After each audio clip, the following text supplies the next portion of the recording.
এই যে ভণ্ড কাকে কয় দেখেন, এখানে নাকি কোন বাবা একবার আইসে বইছিল। হ্যাঁ, এই যে ওখানে তার বসার জায়গা। হ্যাঁ, এটা গাছ। আর করে কি এখানটা হচ্ছে মেলা করে, মানে মেলার নামে কি করে যে এখানে আপনারা খেলা দেখছেন, খেলা করাই খালি টাকা ইনকাম করার ধান দেয়। এখানে কোন বাবা বসে, ওই বাবা বসার জন্যে প্রতিবার মেলা দেওয়া হয়।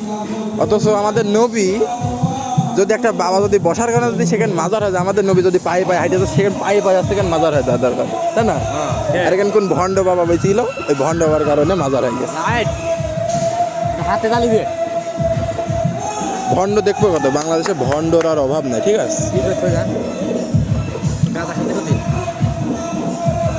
বাংলাদেশে বর্তমান ভণ্ড বাবার কোনো অভাব নাই। দেখছেন মেলা দেয়, ওখানে খেলা করাই, মানে খালি মাল্য কামানি ধান দেয়।